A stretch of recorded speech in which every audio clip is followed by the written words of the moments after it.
खबरों में आगे बढ़ रहे हैं। बिहार से इस वक्त एक बड़ी खबर सामने आ रही है। वहां विधानसभा परिसर में शराब की खाली बोतलें मिलने से हड़कंप मच गया। परिसर के अंदर शराब की खाली बोतलें मिलने की जानकारी मिलते ही विपक्ष के कई नेता वहां पहुंच गए और बोतलें मिलने पर हैरानी जताई। साथ ही राज्य में शराबबंदी पर सवाल खड़े कर दिए गए। आरजेडी नेता तेजस्वी यादव ने शराबबंदी के मुद्दे पर सीधे मुख्यमंत्री पर हमला बोल दिया और उनसे इस्तीफा देने की तक मांग कर डाली। हंगामा बढ़ने के बाद मुख्यमंत्री ने भी इस पर नाराजगी जताई और सख्त कार्रवाई का दावा किया। बिहार में शराबबंदी है और यह तस्वीर पटना के विधानसभा कैंपस का है, जहां पूरी सरकार बैठी है। अभी बिहार विधानसभा का शीतकालीन सत्र चल रहा है और तस्वीरों में भी आप साफ तौर पर देख सकते हैं, यहां पर शराब की बोतलें पड़ी हैं और ये आप तस्वीरों में साफ तौर पर देख सकते हैं कई खोखे पड़े हुए हैं। ऐसे में समझा जा सकता है कि बिहार में किस तरह से शराबबंदी को लेकर जो है आरोप लगते रहा है हमेशा कि बिहार में सरकार के संरक्षण में शराब बिक रही है। यह आरजेडी की ओर से हमेशा ये आरोप लगाए जाते रहे हैं। ऐसे में समझा जा सकता है कि जो ये शराब की बोतलें मिली हैं तो यहाँ पर ये कहां से शराब की बोतलें आई, इसको लेकर जरूर सवाल खड़े होंगे। और आप तस्वीरों में भी साफ तौर पर देख सकते हैं जो ये बिहार विधानसभा कैंपस है, यहाँ पर तमाम जो आरजेडी के विधायक हो, सत्ताधारी दल के विधायक हो या फिर मुख्यमंत्री हो, खुद अभी विधानसभा के अंदर बैठे हैं। और ऐसे आलम में अभी यहाँ पर सामने जो नेता प्रतिपक्ष है तेजस्वी यादव, वो यहाँ पर पहुंचे हैं शराब की बोतलों को देखने के लिए। यहाँ पर शराब की बोतलें देखते नहीं, देख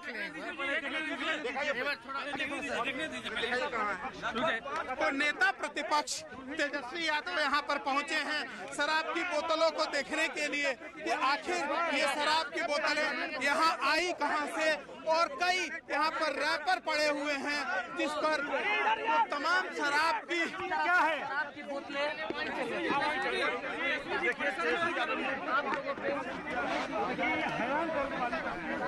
जाहिर सी बात है, ये हैरान करने वाली तस्वीर है जो यहाँ पर विधानसभा कैंपस में दिखाई दे रही है। तो ऐसे में अब सीधे तौर पर यह सवाल उठेंगे कि आखिर यह शराब की बोतलें यहाँ पर आई कहां से, और जब शराबबंदी बिहार में लागू है तो ये शराब कैसे बिके। शराबबंदी का रियल पिक्चर आप सब लोगों ने देखा। ये लोकतंत्र का मंदिर है, विधान सभा है और कल ही यहाँ जो है शपथ लिया गया। और हम लोग लगातार कहते रहे कि सरकार में बैठे हुए लोग लगातार इस तरह का काम जो है करा रहे हैं, चाहे पुलिस प्रशासन हो, चाहे इनके अधिकारी हों। और मुख्यमंत्री जी ने कुछ दिन पहले ही एक बड़ी सी समीक्षा की थी पूरे बिहार को लेकर के, और उस समीक्षा का नतीजा ये निकला कि जो कल्पना भी नहीं किया होगा लोग, बिहार विधानसभा के कैंपस में शराब की कई बोतलें जो हैं वो मिली है कि जहरीली शराब से। कल भी हमने जो है शराबबंदी को लेकर के हमने कई सवाल उठाए, कई लोग जहरीली शराब से मारे जाते हैं। दिस इज पूरा फेलियर है नीतीश कुमार जी का। अगर बिहार विधानसभा में लिकर की खाली बोतलें मिल रही हैं तो मुख्यमंत्री जी जो शपथ केवल एक नौटंकी करवा रहे हैं, दिखा रहे हैं कि शराबबंदी जो है पूरी तरीके से सफल है। कोई लोग इनके प्रशासन के लोग मिले नहीं। अगर प्रशासन के लोग मिले नहीं हैं तो यहाँ अंदर कैसे बोतल आ गया भाई, या बॉर्डर से पटना कैसे पहुँच गया? ये पूरे बिहार में नहीं मिल रहा तो बिहार विधानसभा में बिना बॉर्डर क्रॉस किए हुए तो आ ही नहीं सकता। वहाँ क्या शक्तियाँ लगा रहे? क्या महिलाओं के बाथरूम में घुसना चाहती है पुलिस? ये केवल नौटंकी। अब आप लोगों को कोई ऑथेंटिक जवाब सरकार से नहीं मिलेगा। सरकार से मिलेगा ये विपक्ष की साजिश है। और इस मामले पर मुख्यमंत्री नीतीश कुमार ने भी जवाब दिया है। उन्होंने कहा कि इस तरह की हरकत बिल्कुल बर्दाश्त नहीं की जा सकती। मैं तो अन्य काम में था और अभी हमने इनसे पूछा है तो इन्होंने कहा है कि इस कैंपस में कहीं शराब का बोतल मिला है। ऐसी बात आप बता रहे हैं, ये तो बहुत ही खराब बात है। ये कैसे बर्दाश्त किया जा सकता है? और मैं तो अध्यक्ष महोदय के सामने ही कहूंगा, आप इजाजत करिए ये पूरे के पूरे चीज को एग्जामिन करने के लिए। आज ही हम सबको कहते हैं, पूरे हम कह देंगे अभी हम चीफ सेक्रेटरी से लेकर के और डीजीपी हम दोनों को कहेंगे कि आज ही पूरे के तौर पर इंक्वायरी करवाइए और अगर आप इजाजत दे दीजिएगा तो यहां पर कैसे शराब का बोतल आया है। और ये मामूली बात नहीं है, अगर यहां पर कोई शराब का बोतल आया है तो कोई गड़बड़ कर रहा है, उसको छोड़ना नहीं चाहिए और अगर पता चल जाए तो उस पर सख्त कार्रवाई होनी चाहिए कि माफियाओं को जो बाहर से जो शराब लाता है, इंटर जो करता है, वहाँ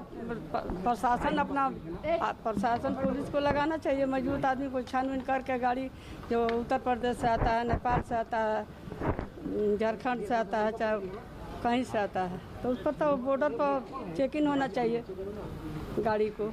तो सरकार निकम्मा हो गई है, अब पंगु हो गई है सरकार, इसीलिए रोक नहीं पा रही है, इसीलिए बिहार में शराब मिलता है। शपथ 3-4 बार दिलाया गया, जब तक नीतीश जी रहेंगे तब तक शपथ दिलाते रहेंगे सब लोग को, और शराब मिलता रहेगा, शराब लोग पीते रहेगा। बिहार का मुखिया है नीतीश कुमार जी, तो उनको न संभालना चाहिए, उनको संभालना है, उनको बाहर मिला, बिहार की जनता दिया। लालू जी का तबीयत खराब है, थोड़ा चल रहा है, थोड़ा बड़ा हुआ किडनी और इलाज में है, एम्स में भर्ती है।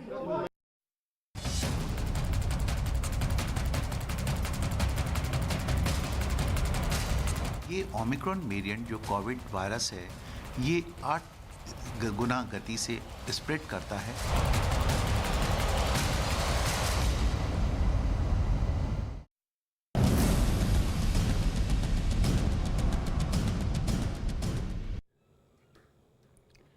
हर गुजरते दिन के साथ कोरोना के नए वेरिएंट ओमिक्रॉन का खतरा लगातार बढ़ता हुआ नजर आ रहा है और यही वजह है कि इससे निपटने के लिए दिल्ली और मुंबई में भीड़भाड़ वाली जगहों पर सतर्कता और कोरोना टेस्टिंग तेज कर दी गई है ताकि किसी भी सूरत में इस नए वायरस को फैलने से रोका जा सके। और इसी से जुड़ी कुछ तस्वीरें हम आपको दिखाएंगे और इन तस्वीरों के जरिए आप अंदाजा लगाइए कि किस तरीके से लगातार कोरोना का ये जो नया वेरिएंट है वो अपना कहर बरपाता हुआ नजर आ रहा है। पहली तस्वीर दिल्ली के आनंद विहार स्टेशन की है, जहां मौके पर ही कोरोना जांच की जा रही है।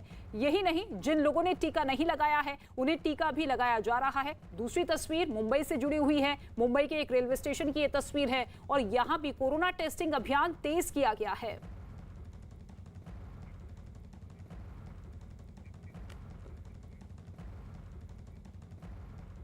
और महाराष्ट्र सरकार की तरफ से जारी किए गए गाइडलाइंस के बाद पूरे राज्य में भीड़भाड़ वाली जगहों पर कोरोना टेस्टिंग अभियान तेज कर दिया गया है। खासकर मुंबई के तमाम रेलवे स्टेशंस पर कोरोना टेस्टिंग अभियान में तेजी देखी जा रही है। इसके अलावा बिना टिकट यात्रा करने वालों को रोकने के लिए भी चेकिंग अभियान चलाया जा रहा है ताकि अवैध यात्रा करने वालों को रोककर लोकल ट्रेनों में भीड़ कम की जा सके।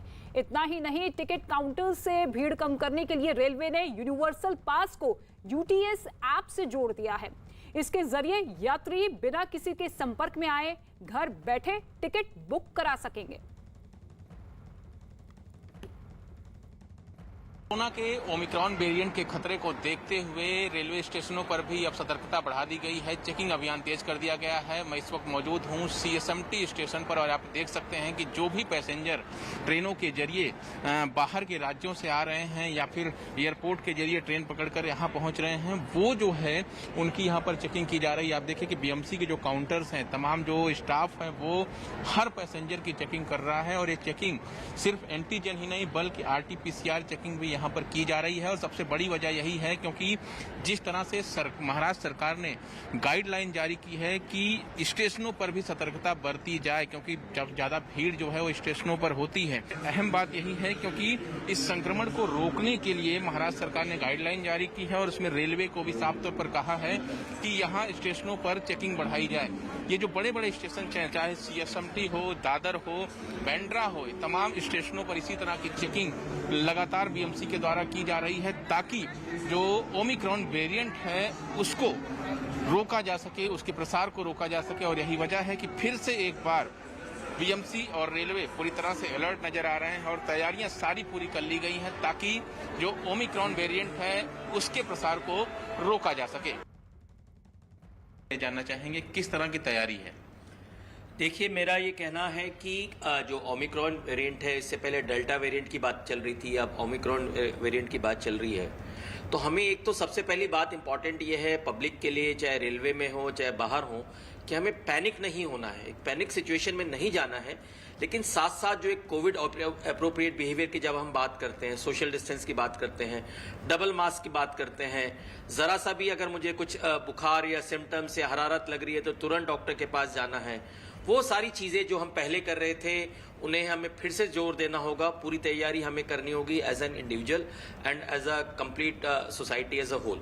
जहाँ तक रेलवे का सवाल है, रेलवे हॉस्पिटल, हमारा जो डिवीजन का रेलवे हॉस्पिटल है वो कल्याण में है। कल्याण में हम लोगों ने अभी पाइप्ड ऑक्सीजन का, इनफैक्ट कल से ही 20 बेड पे पाइप्ड ऑक्सीजन की सप्लाई जो एक ऑक्सीजन जनरेटर के थ्रू है वो चालू हो जाएगी। और अल्टीमेटली हम लोग का एम ये है कि उसको ले आते हुए हम लोग 120 बेड तक हम जो है पे पाइप्ड ऑक्सीजन दे सकें, कि इन केस अगर हमारे रेलवे के पेशेंट्स बढ़ते हैं तो वहाँ पर उनको हम सब ट्रीट कर सकें।